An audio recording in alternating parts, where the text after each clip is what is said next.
ओम शांति 9 अक्टूबर 2024 प्रातः मुरली बाप दादा मधुबन।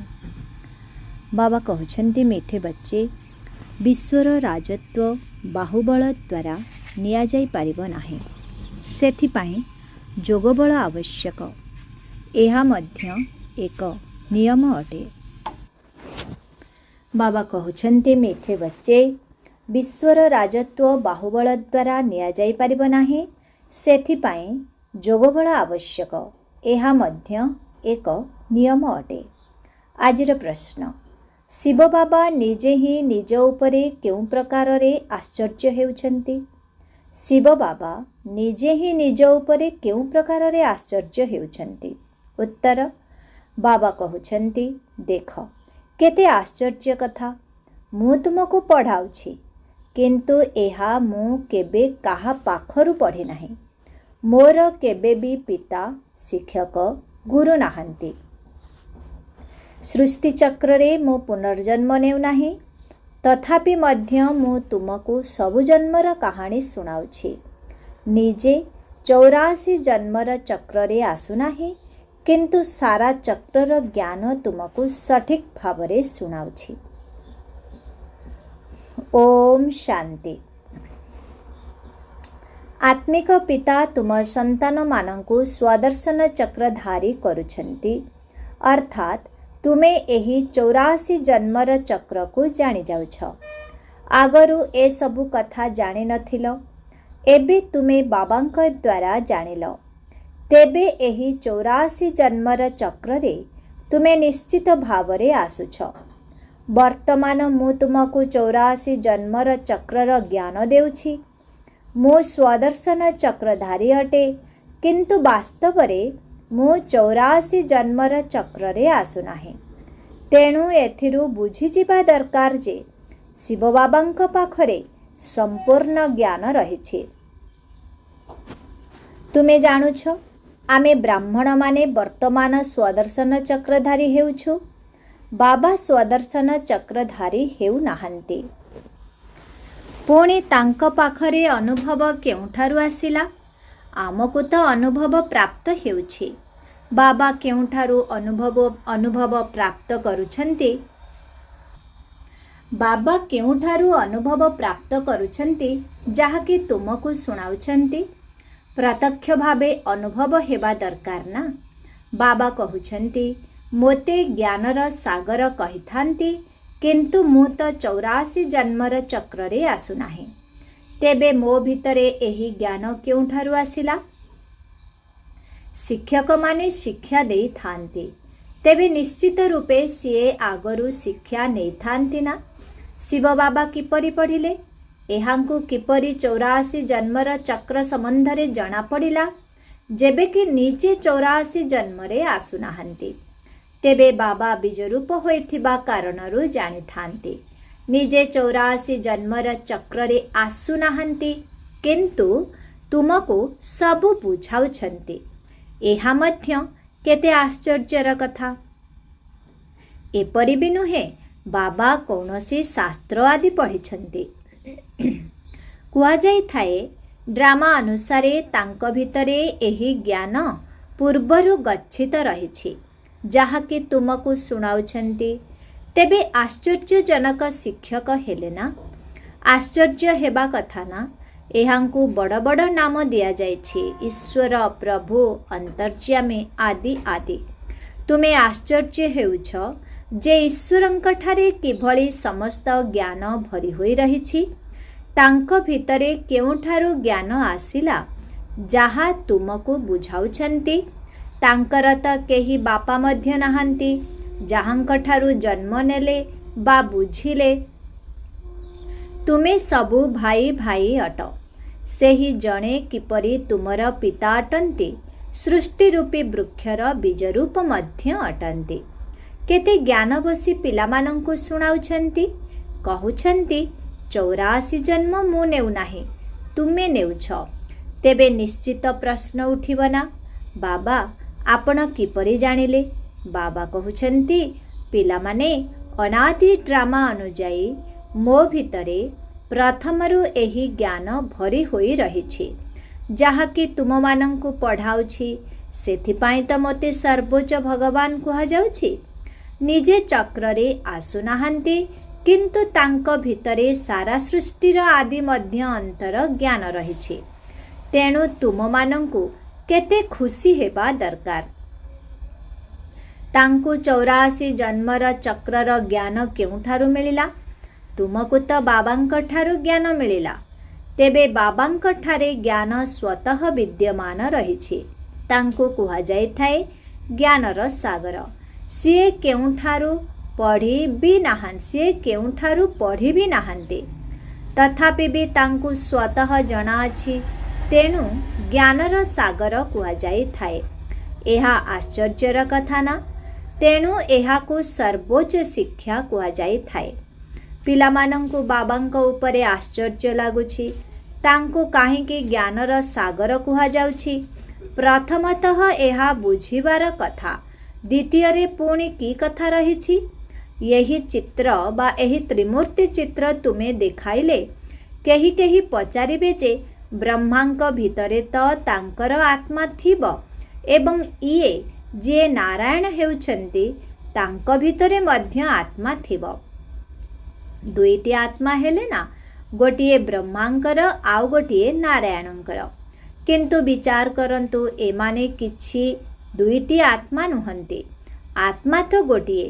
ଏହା ଏକ ଦେବତା ବା ବିଷ୍ଣୁର ଚିତ୍ର ରୂପରେ ନମୁନା ଦେଖାଯାଇଛି। ଇଏ ବ୍ରହ୍ମାରୁ ବିଷ୍ଣୁ ଅର୍ଥାତ୍ ନାରାୟଣ ହେଉଛନ୍ତି। ଏହାକୁ କୁହାଯାଉଛି ଗୁହ୍ୟ କଥା। ବାବା ବହୁତ ଗୁହ୍ୟ ଜ୍ଞାନ ଶୁଣାଉଛନ୍ତି, ଯାହା ବାବାଙ୍କ ବିନା ଆଉ କେହି ପଢ଼ାଇ ପାରିବେ ନାହିଁ। ତେଣୁ ବ୍ରହ୍ମା ଓ ବିଷ୍ଣୁ ଦୁଇ ଜଣ ଆତ୍ମା ନୁହନ୍ତି। ସେହିଭଳି ସରସ୍ୱତୀ ଓ ଲକ୍ଷ୍ମୀ ଉଭୟଙ୍କର ଦୁଇଟି ଆତ୍ମା ନା ଗୋଟିଏ? ଆତ୍ମା ତ ଗୋଟିଏ, ଶରୀର ଦୁଇଟି। ଏହି ସରସ୍ୱତୀ ହିଁ ପୁଣି ଲକ୍ଷ୍ମୀ ହେଉଛନ୍ତି। ତେଣୁ ଗୋଟିଏ ଆତ୍ମା ଗଣାଯିବ। 84 ଜନ୍ମ ଗୋଟିଏ ଆତ୍ମା ହିଁ ନେଉଛି। ଏହା ବହୁତ ବୁଝିବାର କଥା। ବ୍ରାହ୍ମଣରୁ ଦେବତା, ଦେବତାରୁ କ୍ଷତ୍ରିୟ ହୋଇଥାନ୍ତି। ଆତ୍ମା ଗୋଟିଏ ଶରୀର ଛାଡ଼ି ଅନ୍ୟ ଏକ ଶରୀର ନେଇଥାଏ। ଆତ୍ମା ଗୋଟିଏ ହିଁ ଅଟେ। ଏହା ଗୋଟିଏ ନମୁନା ଦେଖାଇ ଦିଆଯାଇଛି, କିଭଳି ବ୍ରାହ୍ମଣରୁ ଦେବତା ହେଉଛନ୍ତି। ହମ୍ ସୋର ଅର୍ଥ କେତେ ସୁନ୍ଦର। ଏହାକୁ କୁହାଯାଇଥାଏ ଗୁହ୍ୟରୁ ଗୁହ୍ୟ କଥା। ଏଥିରେ ମଧ୍ୟ ପ୍ରଥମେ ଏହା ବୁଝିବାର ଦରକାର ଯେ ଆମେ ଏକ ପିତାଙ୍କର ସନ୍ତାନ ଅଟୁ। ସବୁ ଆତ୍ମାମାନେ ବାସ୍ତବରେ ପରମଧାମର ନିବାସୀ ଅଟନ୍ତି, ଯେଉଁମାନେ କି ଏଠାକୁ ଅଭିନୟ କରିବାକୁ ଆସିଛନ୍ତି। ଏହା ଏକ ଖେଳ ଅଟେ। ବାବା ବସି ତୁମକୁ ଏହି ଖେଳର ସମାଚାର ଶୁଣାଉଛନ୍ତି। ବାବା ତ ସ୍ୱତଃ ଜାଣିଛନ୍ତି, ତାଙ୍କୁ କେହି ଶିଖାଇ ନାହାନ୍ତି। ଏହି 84 ଜନ୍ମର ଚକ୍ରକୁ ସିଏ ହିଁ ଜାଣିଛନ୍ତି, ଯିଏକି ଏହି ସମୟରେ ତୁମକୁ ଶୁଣାଉଛନ୍ତି। ପୁଣି ତୁମେ ଭୁଲି ଯାଉଛ। ତେଣୁ ତାର ଶାସ୍ତ୍ର କିପରି ତିଆରି ହୋଇପାରିବ? ବାବା ତ କୌଣସି ଶାସ୍ତ୍ର ପଢ଼ି ନାହାନ୍ତି। ପୁଣି କିପରି ଆସି ନୂଆ ନୂଆ କଥା ଶୁଣାଉଛନ୍ତି? ଅଧାକଳ୍ପ ହେଉଛି ଭକ୍ତିମାର୍ଗ, ଏ କଥା ମଧ୍ୟ ଶାସ୍ତ୍ରରେ ନାହିଁ। ଡ୍ରାମା ଅନୁଯାୟୀ ଏହି ଶାସ୍ତ୍ର ମଧ୍ୟ ଭକ୍ତି ମାର୍ଗରେ ତିଆରି ହୋଇଛି। ତୁମ ବୁଦ୍ଧିରେ ଆରମ୍ଭରୁ ନେଇ ଶେଷ ପର୍ଯ୍ୟନ୍ତ ଏହି ଡ୍ରାମାର ବିଶାଳ ଜ୍ଞାନ ରହିଛି। ତାଙ୍କୁ ନିଶ୍ଚିତ ମନୁଷ୍ୟ ଶରୀରର ଆଧାର ନେବାକୁ ପଡ଼ିବ। ଶିବ ବାବା ଏହି ବ୍ରହ୍ମାଙ୍କ ଶରୀରରେ ବସି ଏହି ସୃଷ୍ଟି ଚକ୍ରର ଜ୍ଞାନ ଶୁଣାଉଛନ୍ତି। ଲୋକମାନେ ତ କାହାଣୀ ଶୁଣାଇ ଶୁଣାଇ ସୃଷ୍ଟିର ଆୟୁଷ କେତେ ଲମ୍ବା କରିଦେଇଛନ୍ତି। ନୂଆ ଦୁନିଆ ହିଁ ପୁଣି ପୁରୁଣା ଦୁନିଆ ହୋଇଥାଏ। ନୂଆ ଦୁନିଆକୁ କୁହାଯାଇଥାଏ ସ୍ୱର୍ଗ, ପୁରୁଣା ଦୁନିଆକୁ ନର୍କ କୁହାଯାଇଥାଏ। ଦୁନିଆ ତ ଗୋଟିଏ। ନୂଆ ଦୁନିଆରେ ଦେବୀ ଦେବତାମାନେ ରହିଥାନ୍ତି। ସେଠାରେ ଅପାର ସୁଖ ଥାଏ। ସାରା ସୃଷ୍ଟି ନୂଆ ହୋଇଥାଏ। ଏବେ ଏହାକୁ ପୁରୁଣା କୁହାଯିବ। ନାମ ହିଁ ହେଉଛି ଲୌହ ଯୁଗୀ ଦୁନିଆ। ଯେପରି ନୂଆ ଦିଲ୍ଲୀ ଓ ପୁରୁଣା ଦିଲ୍ଲୀ କୁହାଯାଉଛି। ବାବା ବୁଝାଉଛନ୍ତି, ମିଠା ମିଠା ସନ୍ତାନଗଣ, ନୂଆ ଦୁନିଆରେ ନୂଆ ଦିଲ୍ଲୀ ହେବ। ବାବା କହୁଛନ୍ତି, ପିଲାମାନେ ଅନାଦି ଡ୍ରାମା ଅନୁଯାୟୀ ମୋ ଭିତରେ ପ୍ରଥମରୁ ଏହି ଜ୍ଞାନ ଭରି ହୋଇ ରହିଛି, ଯାହାକି ତୁମମାନଙ୍କୁ ପଢ଼ାଉଛି। ସେଥିପାଇଁ ତ ମୋତେ ସର୍ବୋଚ୍ଚ ଭଗବାନ କୁହାଯାଉଛି। ନିଜେ ଚକ୍ରରେ ଆସୁନାହାନ୍ତି, କିନ୍ତୁ ତାଙ୍କ ଭିତରେ ସାରା ସୃଷ୍ଟିର ଆଦି ମଧ୍ୟ ଅନ୍ତର ଜ୍ଞାନ ରହିଛି। ତେଣୁ ତୁମମାନଙ୍କୁ କେତେ ଖୁସି ହେବା ଦରକାର। ତାଙ୍କୁ 84 ଜନ୍ମର ଚକ୍ରର ଜ୍ଞାନ କେଉଁଠାରୁ ମିଳିଲା? ତୁମକୁ ତ ବାବାଙ୍କ ଠାରୁ ଜ୍ଞାନ ମିଳିଲା। ତେବେ ବାବାଙ୍କଠାରେ ଜ୍ଞାନ ସ୍ୱତଃ ବିଦ୍ୟମାନ ରହିଛି। ତାଙ୍କୁ କୁହାଯାଇଥାଏ ଜ୍ଞାନର ସାଗର। ସିଏ କେଉଁଠାରୁ ପଢ଼ି ବି ନାହାନ୍ତି, ତଥାପି ବି ତାଙ୍କୁ ସ୍ୱତଃ ଜଣାଅଛି। ତେଣୁ ଜ୍ଞାନର ସାଗର କୁହାଯାଇଥାଏ। ଏହା ଆଶ୍ଚର୍ଯ୍ୟର କଥା ନା? ତେଣୁ ଏହାକୁ ସର୍ବୋଚ୍ଚ ଶିକ୍ଷା କୁହାଯାଇଥାଏ। ପିଲାମାନଙ୍କୁ ବାବାଙ୍କ ଉପରେ ଆଶ୍ଚର୍ଯ୍ୟ ଲାଗୁଛି। ତାଙ୍କୁ କାହିଁକି ଜ୍ଞାନର ସାଗର କୁହାଯାଉଛି? ପ୍ରଥମତଃ ଏହା ବୁଝିବାର କଥା। ଦ୍ୱିତୀୟରେ ପୁଣି କି କଥା ରହିଛି? ଏହି ତ୍ରିମୂର୍ତ୍ତି ଚିତ୍ର ତୁମେ ଦେଖାଇଲେ କେହି କେହି ପଚାରିବେ ଯେ ବ୍ରହ୍ମାଙ୍କ ଭିତରେ ତ ତାଙ୍କର ଆତ୍ମା ଥିବ, ଏବଂ ଇଏ ଯିଏ ନାରାୟଣ ହେଉଛନ୍ତି ତାଙ୍କ ଭିତରେ ମଧ୍ୟ ଆତ୍ମା ଥିବ। ଦୁଇଟି ଆତ୍ମା ହେଲେ ନା? ଗୋଟିଏ ବ୍ରହ୍ମାଙ୍କର ଆଉ ଗୋଟିଏ ନାରାୟଣଙ୍କର। କିନ୍ତୁ ବିଚାର କରନ୍ତୁ, ଏମାନେ କିଛି ଦୁଇଟି ଆତ୍ମା ନୁହନ୍ତି। ଆତ୍ମା ତ ଗୋଟିଏ। ଏହା ଏକ ଦେବତାର ଚିତ୍ର ରୂପରେ ନମୁନା ଦେଖାଯାଉଛି। ଇଏ ବ୍ରହ୍ମାରୁ ବିଷ୍ଣୁ ଅର୍ଥାତ୍ ନାରାୟଣ ହେଉଛନ୍ତି। ଏହାକୁ କୁହାଯାଉଛି ଗୁହ୍ୟ କଥା। ବାବା ବହୁତ ଗୁହ୍ୟ ଜ୍ଞାନ ଶୁଣାଉଛନ୍ତି, ଯାହା ବାବାଙ୍କ ବିନା ଆଉ କେହି ପଢ଼ାଇ ପାରିବେ ନାହିଁ। ତେଣୁ ବ୍ରହ୍ମା ଓ ବିଷ୍ଣୁ ଦୁଇଜଣ ଆତ୍ମା ନୁହନ୍ତି। ସେହିଭଳି ସରସ୍ୱତୀ ଓ ଲକ୍ଷ୍ମୀ ଉଭୟଙ୍କର ଦୁଇଟି ଆତ୍ମା ନା ଗୋଟିଏ? ଆତ୍ମା ତ ଗୋଟିଏ, ଶରୀର ଦୁଇଟି। ଏହି ସରସ୍ୱତୀ ହିଁ ପୁଣି ଲକ୍ଷ୍ମୀ ହେଉଛନ୍ତି। ତେଣୁ ଗୋଟିଏ ଆତ୍ମା ଗଣାଯିବ। 84 ଜନ୍ମ ଗୋଟିଏ ଆତ୍ମା ହିଁ ନେଉଛି। ଏହା ବହୁତ ବୁଝିବାର କଥା। ବ୍ରାହ୍ମଣରୁ ଦେବତା, ଦେବତାରୁ କ୍ଷତ୍ରିୟ ହୋଇଥାନ୍ତି। ଆତ୍ମା ଗୋଟିଏ ଶରୀର ଛାଡ଼ି ଅନ୍ୟ ଏକ ଶରୀର ନେଇଥାଏ। ଆତ୍ମା ଗୋଟିଏ ହିଁ ଅଟେ। ଏହା ଗୋଟିଏ ନମୁନା ଦେଖାଇ ଦିଆଯାଇଛି। ଏହା ଗୋଟିଏ ନମୁନା ଦେଖାଇ ଦିଆଯାଇଛି। କିଭଳି ବ୍ରାହ୍ମଣରୁ ଦେବତା ହେଉଛନ୍ତି। ହମ୍ ସ୍ୱର ଅର୍ଥ କେତେ ସୁନ୍ଦର। ଏହାକୁ କୁହାଯାଇଥାଏ ଗୁହ୍ୟରୁ ଗୁହ୍ୟ କଥା। ଏଥିରେ ମଧ୍ୟ ପ୍ରଥମେ ଏହା ବୁଝିବା ଦରକାର ଯେ ଆମେ ଏକ ପିତାଙ୍କର ସନ୍ତାନ ଅଟୁ।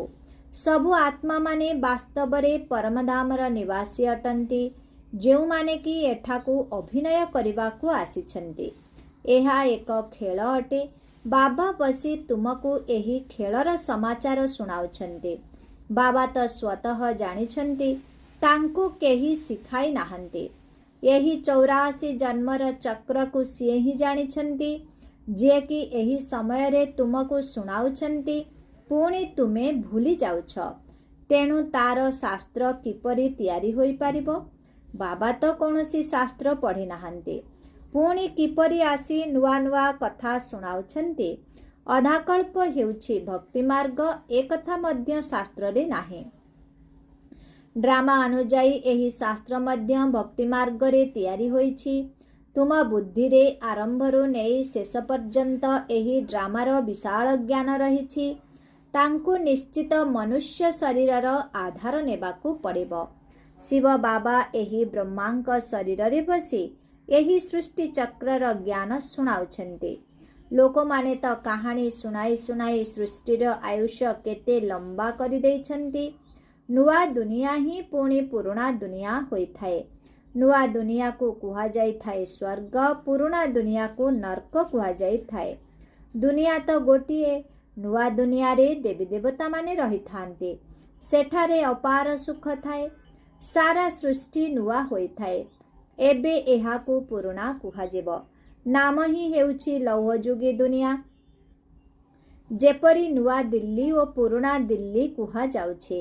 ବାବା ବୁଝାଉଛନ୍ତି, ମିଠା ମିଠା ସନ୍ତାନଗଣ, ନୂଆ ଦୁନିଆରେ ନୂଆ ଦିଲ୍ଲୀ ହେବ। ଏଠାରେ ତ ପୁରୁଣା ଦୁନିଆରେ ହିଁ କହୁଛନ୍ତି ନୂଆ ଦିଲ୍ଲୀ। ଏହାକୁ ନୂଆ କିପରି କୁହାଯିବ? ବାବା ବୁଝାଉଛନ୍ତି, ନୂଆ ଦୁନିଆରେ ନୂଆ ଦିଲ୍ଲୀ ହେବ। ସେଠାରେ ଏହି ଲକ୍ଷ୍ମୀ ନାରାୟଣ ରାଜତ୍ୱ କରିବେ। ତାକୁ କୁହାଯିବ ସତ୍ୟଯୁଗ। ତୁମେ ଏହି ସାରା ଭାରତରେ ରାଜତ୍ୱ କରିବ। ତୁମର ରାଜଧାନୀ ଯମୁନା କୂଳରେ ହେବ। ଅନ୍ତିମ ସମୟ ପର୍ଯ୍ୟନ୍ତ ରାବଣ ରାଜ୍ୟର ରାଜଧାନୀ ମଧ୍ୟ ଏହିଠାରେ ହିଁ ଚାଲିଛି। ରାମ ରାଜ୍ୟର ରାଜଧାନୀ ମଧ୍ୟ ଏହିଠାରେ ହିଁ ରହିବ। କିନ୍ତୁ ଏହାର ନାମ ଦିଲ୍ଲୀ ରହିବ ନାହିଁ, ତାକୁ ପରିସ୍ଥାନ କୁହାଯିବ। ପୁଣି ଯିଏ ଯେପରି ରାଜା ହୋଇଥାନ୍ତି ସେ ନିଜ ରାଜଧାନୀର ନାମ ସେହିପରି ରଖିଥାନ୍ତି। ଏହି ସମୟରେ ତୁମେ ସବୁ ପୁରୁଣା ଦୁନିଆରେ ଅଛ।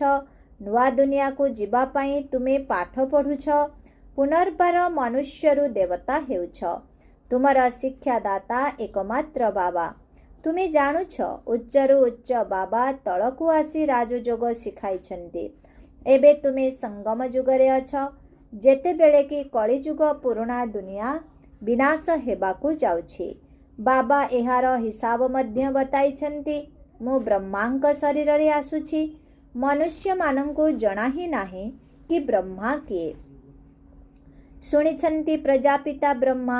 ତୁମେ ବ୍ରହ୍ମାଙ୍କର ପ୍ରଜା ଅଟନା। ତେଣୁ ନିଜକୁ ବ୍ରହ୍ମା କୁମାର କୁମାରୀ ବୋଲି କହୁଛ। ନିରାକାର ଆତ୍ମା ରୂପରେ ତୁମେ ବାସ୍ତବରେ ଶିବ ବାବାଙ୍କର ସନ୍ତାନ ଶିବବଂଶୀ ଅଟ। ପୁଣି ସାକାରରେ ପ୍ରଜାପିତା ବ୍ରହ୍ମାଙ୍କର ସନ୍ତାନ ଭାଇ ଭଉଣୀ ଅଟ। ତୁମର ଆଉ କୌଣସି ସମ୍ବନ୍ଧ ନାହିଁ। ଏହି ସମୟରେ ତୁମେ ଏହି କଳିଯୁଗୀ ସମ୍ବନ୍ଧକୁ ଭୁଲୁଛ, କାହିଁକି ନା ଏଥିରେ ବନ୍ଧନ ରହିଛି। ତୁମେ ନୂଆ ଦୁନିଆକୁ ଯାଉଛ। ବ୍ରାହ୍ମଣମାନେ ଚୁଟି ରଖିଥାନ୍ତି। ଚୁଟି ବ୍ରାହ୍ମଣମାନଙ୍କର ଚିହ୍ନ ଅଟେ। ତୁମମାନଙ୍କର ଏହା ବ୍ରାହ୍ମଣ କୁଳ ଅଟେ। ସେମାନେ ହେଉଛନ୍ତି କଳିଯୁଗୀ ବ୍ରାହ୍ମଣ। ସାଧାରଣତଃ ବ୍ରାହ୍ମଣମାନେ ପଣ୍ଡା ହୋଇଥାନ୍ତି। ଗୋଟିଏ ପ୍ରକାରର ବ୍ରାହ୍ମଣ ଭୋଜନ ଖାଇଥାନ୍ତି, ଆଉ ଗୋଟିଏ ପ୍ରକାରର ବ୍ରାହ୍ମଣ ଗୀତା ଶୁଣାଇଥାନ୍ତି। ଏବେ ତୁମେ ବ୍ରାହ୍ମଣମାନେ ହିଁ ଏହି ଗୀତା ଶୁଣାଉଛ। ସେ ବି ଗୀତା ଶୁଣାଇଥାନ୍ତି, ତୁମେ ବି ଗୀତା ଶୁଣାଉଛ।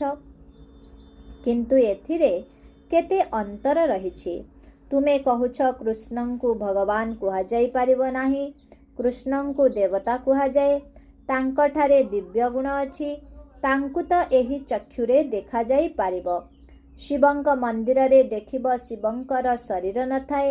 ସେ ହେଉଛନ୍ତି ପରମ ଆତ୍ମା ଅର୍ଥାତ୍ ପରମାତ୍ମା। ଈଶ୍ୱର, ପ୍ରଭୁ, ଭଗବାନ ଆଦି ଶବ୍ଦର କୌଣସି ଅର୍ଥ ବାହାରୁ ନାହିଁ। ପରମାତ୍ମା ହିଁ ସର୍ବୋଚ୍ଚ ଆତ୍ମା ଅଟନ୍ତି। ତୁମେ ସର୍ବୋଚ୍ଚ ନୁହଁ। ତାଙ୍କ ଆତ୍ମା ଓ ତୁମ ଆତ୍ମାରେ ଦେଖ କେତେ ଅନ୍ତର ରହିଛି। ତୁମେ ଆତ୍ମାମାନେ ଏବେ ପରମାତ୍ମାଙ୍କ ଠାରୁ ଶିଖୁଛ। ସେ କାହାଠାରୁ ଶିଖି ନାହାନ୍ତି। ସେ ତ ପିତା ଅଟନ୍ତି ନା। ସେହି ପରମ ପିତା ପରମାତ୍ମାଙ୍କୁ ତୁମେ ପିତା ବି କହୁଛ, ଶିକ୍ଷକ ବି କହୁଛ ଏବଂ ଗୁରୁ ମଧ୍ୟ କହୁଛ। କିନ୍ତୁ ସେ ଜଣେ ହିଁ ଅଟନ୍ତି। ଆଉ କୌଣସି ବି ଆତ୍ମା ପିତା, ଶିକ୍ଷକ ଏବଂ ଗୁରୁ ହୋଇପାରିବେ ନାହିଁ। ଏକମାତ୍ର ହିଁ ପରମ ଆତ୍ମା, ଯାହାଙ୍କୁ କୁହାଯାଉଛି ସର୍ବୋଚ୍ଚ। ପ୍ରତ୍ୟେକଙ୍କୁ ପ୍ରଥମେ ବାପା ଦରକାର, ପୁଣି ଶିକ୍ଷକ, ପରେ ପୁଣି ଦରକାର ଗୁରୁ। ବାବା ମଧ୍ୟ କହୁଛନ୍ତି ମୁଁ ତୁମର ପିତା ହେଉଛି, ଶିକ୍ଷକ ହେଉଛି ଏବଂ ସଦ୍ଗତି ଦାତା ସତଗୁରୁ ମଧ୍ୟ ହେଉଛି। ସଦ୍ଗତି ଦାତା ଗୁରୁ ହିଁ ହେଉଛନ୍ତି ଜଣେ। ବାକି ତ ଗୁରୁ ଅନେକ ଅଛନ୍ତି। ବାବା କହୁଛନ୍ତି ମୁଁ ତୁମ ସମସ୍ତଙ୍କୁ ସଦ୍ଗତି ଦେଉଛି। ତୁମେ ସବୁ ସତ୍ୟଯୁଗକୁ ଯିବ। ବାକି ସବୁ ଯିବେ ଶାନ୍ତିଧାମକୁ, ଯାହାକୁ ପରମଧାମ କୁହାଯାଏ। ସତ୍ୟଯୁଗରେ ଆଦି ସନାତନ ଦେବୀ ଦେବତା ଧର୍ମ ଥିଲା। ବାକି ସେଠାରେ ଅନ୍ୟ କୌଣସି ଧର୍ମ ରହିବ ନାହିଁ ଏବଂ ସବୁ ଆତ୍ମା ମୁକ୍ତିଧାମକୁ ଚାଲିଯିବେ। ସଦ୍ଗତି କୁହାଯାଏ ସତ୍ୟଯୁଗକୁ। ପୁଣି ଅଭିନୟ କରି କରି ଦୁର୍ଗତିକୁ ଆସିଯାଉଛନ୍ତି। ତୁମେ ହିଁ ସଦ୍ଗତିରୁ ପୁଣି ଦୁର୍ଗତିକୁ ଆସୁଛ। ତୁମେ ହିଁ ପୁରା 84 ଜନ୍ମ ନେଉଛ। ସେହି ସମୟରେ ତ ପ୍ରଥମେ 9 ଲକ୍ଷ ଆସିବେ, ଯଥା ରାଜା ରାଣୀ ତଥା ପ୍ରଜା। 84 ଜନ୍ମ 9 ଲକ୍ଷ ନେବେ ନା। ପୁଣି ଅନ୍ୟମାନେ ଆସିବେ। ଏହି ହିସାବ କରାଯାଇଥାଏ, ଯାହାକି ବାବା ବୁଝାଉଛନ୍ତି। ସମସ୍ତେ ତ 84 ଜନ୍ମ ନେଇନଥାନ୍ତି। ପ୍ରଥମରୁ ଆସୁଥିବା ଆତ୍ମାମାନେ ହିଁ 84 ଜନ୍ମ ନେଇଥାନ୍ତି। ପୁଣି କମି କମି ଯାଇଥାଏ। ସର୍ବାଧିକ ଜନ୍ମ 84 ଅଟେ। ଏହି ସବୁ କଥା ଅନ୍ୟ ମଣିଷମାନେ ଜାଣିନାହାନ୍ତି। ବାବା ହିଁ ଏସବୁ କଥା ବୁଝାଉଛନ୍ତି। ଗୀତାରେ ଅଛି ଭଗବାନ ଉବାଚ एबे तुमे बुझिगलଣି आदि सनातन देवी देवता धर्म कृष्ण रचना करिनाहांती। एहा तो बाबा ही स्थापन करुछंती। कृष्णंकर आत्मा 84 जन्मर अंत समय रे एही ज्ञान शुणुछंती, जे कि प्रथम नंबर रे आसुछंती। एहा बुझिबार कथा अटे। तेणु प्रत्येक दिन पढ़िबा कथा। तुमे भगवानंकर छात्र अट। भगवान उवाच अटे ना, मु तुमको राजांकर राजा करुछि। एहा हेउछि पुराणा दुनिया, नुआ दुनिया अर्थात सत्य जुग। एबे हेउछि कलिजुग। बाबा आसी कलिजुग पतितरु सत्यजुगी पावन देवता करुछंती। तेणु कलिजुगी मनुष्य डाकुछंती, बाबा आसी आमको पावन कर। कलिजुगी पतितरु सत्यजुगी पावन कर। अंतर देख केते रहिछि। कलिजुगरे अपार दुख रहिछि। संतान जन्म नेला तो सुखी हेले, काली मरीगला दुखी होई जिबे। सारा जीवन रे केते दुख मिले थाए। एहा हेउछि ही दुखर दुनिया। एबे बाबा सुखर दुनिया स्थापना करुछंती। बाबा तुमको स्वर्गवासी देवता करुछंती। एबे तुमे पुरुषोत्तम संगम जुगरे अछ। उत्तमरु उत्तम पुरुष बा नारी हेउछ। तुमे एठाकु आसुछ एही लक्ष्मी नारायणंक सदृश हेबा पाई। छात्र शिक्षकंक सहित जोग रखिथांती, काहींकि जानिथांती मु एहांक द्वारा पाठ पढ़ी अमुक हेबी। सेहीपरि एठारे तुमे जोग लगाउछ परम पिता परमात्मा शिवंक सहित, जे कि तुमको देवता करुछंती। कहुछंती मु तुमर पिता, मोते मने पकाओ, जाहंकर तुमे शालग्राम संतान अट। निजकु आत्मा भावी बाबांको याद कर, सिए ही ज्ञानर सागर अटंती। बाबा तुमको सत्य गीता शुणाउछंती, किंतु निजे पढ़ी नाहांती। कहुछंती मु काहार संतान नुहे, काहाठारु पाठ मध्य पढ़ी नाही, के मोर केही गुरु नाहांती। मु पुणे तुम संतान मानंकर पिता शिक्षक गुरु अटे। मोते परम आत्मा कुहा जाउछि। एही सारा सृष्टिर आदि मध्य अंत को जानिछंती।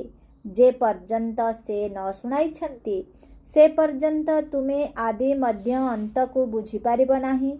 यही चक्र को जानिबा द्वारा तुमे चक्रवर्ती राजा हेउछ। तुमको एही ब्रह्मा बाबा पढ़ाउ नाहांती। तांक भितरे शिव बाबा प्रवेश करी आत्मा मानंको पढ़ाउछंती। एहा नुआ कथा अटे ना। एहा एही संगमरे ही होई थाए। यही पुराणा दुनिया शेष होई जिवो। काहार समस्त धन संपत्ति माटी रे मिसी जिवो, तो काहार राजा खाइबो। तेणु बाबा पिलामानंकु कहुछंती, बहुतंकर कल्याण करिबा पाई अथवा पुनर्बार मनुष्यरु देवता करिबा पाई एही पाठशाला म्यूजियम खोल, जेउठाकु बहुत आसी सुखर वर्षा पाइबे। एबे एहा रावण राज्य अटे ना। राम राज्य रे सुख थिला, रावण राज्य रे दुख रहिछि। काहेकि ना एठारे सबु बिकारी होई जाइछंती। ताहा हेउछि ही निर्विकारी दुनिया। सेठारे एही लक्ष्मी नारायणंकर मध्य संतान तो रहिबे ना, किंतु सेठारे हेउछि जोगबल। बाबा तुमको जोगबल शिखाउछंती। जोगबल द्वारा तुमे विश्वर मालिक हेउछ। बाहुबल द्वारा केही विश्वर मालिक होई पारिबे नाही। एहा नियम नुहे। तुमे माने जोगर बल द्वारा सारा विश्वर बादशाही नेउछ। एहा केते उच्च पाठ पढ़ा। बाबा कहुछंती, प्रथमे प्रथमे पवित्रतार प्रतिज्ञा कर। पवित्र हेले जाई तुमे पवित्र दुनियार मालिक हेब। अच्छा, मिठे मिठे शिखिला दे संतान मानंक प्रति मात पिता बाप दादांकर मधुर स्नेह संपन्न शुभेच्छा एवं सुप्रभात। आत्मिक पितांकर आत्मिक संतान मानंक नमस्ते। आत्मिक संतान मानंकर आत्मिक पितांको ओम शांति। नमस्ते नमस्ते नमस्ते नमस्ते। शुक्रिया बाबा, शुक्रिया। ओम शांति। धारणा पाई मुख्य सार 1 नंबर। कलिजुगी संबंध जहाँके वर्तमान समय रे बंधन अटे, सेगुड़ी को भूली निजको संगमयुगी ब्राह्मण मने करिबाकु हेब। सत्य गीता को निजे सुनिबा सहित अन्य मानंको मध्य सुनाइबाकु हेब। 2 नंबर। ପୁରୁଣା ଦୁନିଆ ବିନାଶ ହେବାକୁ ଯାଉଛି, ସେଥିପାଇଁ ନିଜର ସବୁକିଛି ସଫଳ କରିବାକୁ ହେବ। ବହୁତଙ୍କର କଲ୍ୟାଣ ନିମନ୍ତେ ମନୁଷ୍ୟମାନଙ୍କୁ ଦେବତା କରିବା ନିମନ୍ତେ ଏହି ପାଠଶାଳା କିମ୍ବା ମ୍ୟୁଜିୟମ ଖୋଲିବାକୁ ହେବ। ଆଜିର ବରଦାନ, ବାବାଙ୍କର ଆଜ୍ଞା ମନେକରି ସ୍ନେହର ସହିତ ପ୍ରତ୍ୟେକ କଥାକୁ ସହନ କରି ନେଉଥିବା ସହନଶୀଳ ଆତ୍ମା ହୁଅ। ବାବାଙ୍କର ଆତ୍ମା ମନେକରି ସ୍ନେହର ସହିତ ପ୍ରତ୍ୟେକ କଥାକୁ ସହନ କରି ନେଉଥିବା ସହନଶୀଳ ଆତ୍ମା ହୁଅ। କେତେକ ପିଲା କହୁଛନ୍ତି, ମୁଁ ଠିକରେ ତ ଅଛି, ପୁଣି ବି ମୋତେ ହିଁ ସହନ କରିବାକୁ ପଡ଼ୁଛି, ମୋତେ ହିଁ ମରିବାକୁ ପଡ଼ୁଛି। କିନ୍ତୁ ଏଭଳି ସହନ କରିବା ବା ମରିବା ହିଁ ଧାରଣା ବିଷୟ ଉପରେ ନମ୍ବର ଜମା କରିବା ଅଟେ। ସେଥିପାଇଁ ସହନ କରିବାରେ ଭୟ କର ନାହିଁ। କେତେକ ପିଲା ସହନ ମଧ୍ୟ କରୁଛନ୍ତି, କିନ୍ତୁ ବାଧ୍ୟତାମୂଳକ ଭାବରେ ସହନ କରିବା ଏବଂ ବାବାଙ୍କ ସ୍ନେହରେ ଖୁସି ଖୁସିରେ ସହନ କରିବା, ଏଥିରେ ଅନ୍ତର ରହିଛି। ତୁମେ କୌଣସି କଥାକୁ ସମାଧାନ କରିବା ପାଇଁ ସହନ କରୁନାହଁ, ବରଂ ବାବାଙ୍କର ସ୍ନେହର ପ୍ରତିଦାନ ଦେବା ହିସାବରେ ସହନଶୀଳ ହେଉଛ। ତେବେ ବାବାଙ୍କର ଆଜ୍ଞା ମନେକରି ସ୍ନେହର ସହିତ ସହନ କରିନେବା ଅର୍ଥାତ୍ ନିଜକୁ ପରିବର୍ତ୍ତନ କରିନେବା, ଏଇଥିରେ ହିଁ ନମ୍ବର ମିଳିଥାଏ। ଆଜିର ସ୍ଲୋଗାନ, ଯେଉଁମାନେ ସର୍ବଦା ଖୁସି ରୂପକ ଖାଦ୍ୟ ଖାଇଥାନ୍ତି, ସେହିମାନେ ହିଁ ସୁସ୍ଥ ରହିଥାନ୍ତି। ଓମ୍ ଶାନ୍ତି।